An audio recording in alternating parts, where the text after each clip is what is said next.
ধানমন্ডি ৩২ নম্বরের সামনে এবং ভেতরে কোথাও আসলে কোনো নিয়ন্ত্রণ নেই। এখানে কিছু জনতার নিয়ন্ত্রণ। সেখানে অনেক ঘটনা ঘটছে। তার মধ্যে একটি ঘটনা ঘটে গেল, ধানমন্ডি ৩২ নম্বরে এসে জয় বাংলা স্লোগান।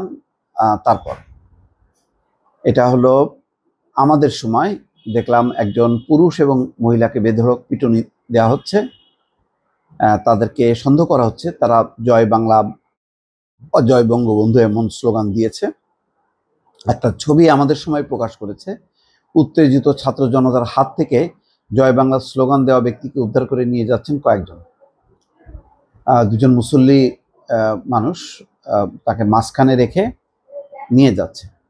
ধানমন্ডির ৩২ নম্বর বাড়ির সামনে এসে জয় বাংলা স্লোগান দেওয়ায় নারী সহ দুজনকে মারধর করা হয়েছে। বৃহস্পতিবার বেলা ১১টার দিকে এই ঘটনা ঘটে। পরে অবশ্য তাদের নিরাপদ স্থানে সরিয়ে নেওয়া হয়।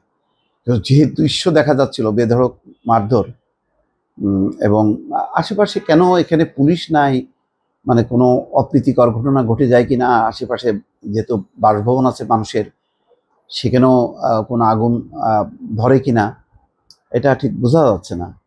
মানে কাদের নিয়ন্ত্রণে আছে ওই এলাকাটা, সেটাও বোঝা যাচ্ছে না।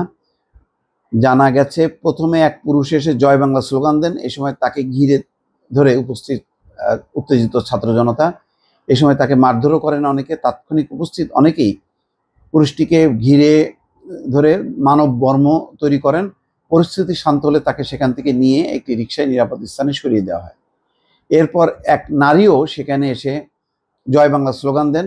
আবার বিক্ষুব্ধ হয়ে ওঠেন ছাত্র জনতা। এই সময় তাকে ঘিরে ধরে নানা স্লোগান দিতে থাকেন উপস্থিত জনতা। পরে তাকেও নিরাপদ স্থানে সরিয়ে নেওয়া হয়। এক মহিলাকেও দেখা যাচ্ছে, সরেজমিনে দেখা যায় মারধরের শিকার ওই ব্যক্তিকে প্রথমে কলা বাগানের দিকে যেতে চেষ্টা করে উদ্ধারকারী কয়েকজন।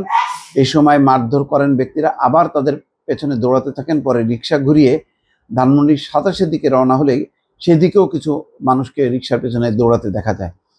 এর আগে সকালের দিকে আবারও শেখ মুজিবুর রহমানের ধানমন্ডি ৩২ নম্বর ভাঙা হয় এক্সকাভেটর দিয়ে, এবং সেখানে মানুষকে হাতুড়ি শাবল দিয়ে ভাঙতে দেখা যায়।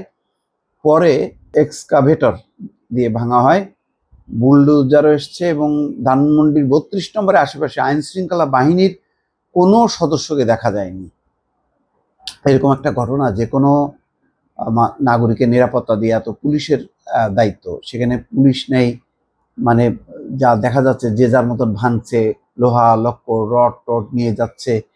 মানে এটা তো, মানে সরকার তো এখনো আছে না, ডক্টর ইউনূসের সরকার আছে, তার পুলিশ আছে, প্রশাসন আছে, সব কিছুই আছে, উপদেষ্টারা আছে, তরুণ উপদেষ্টারা আছে।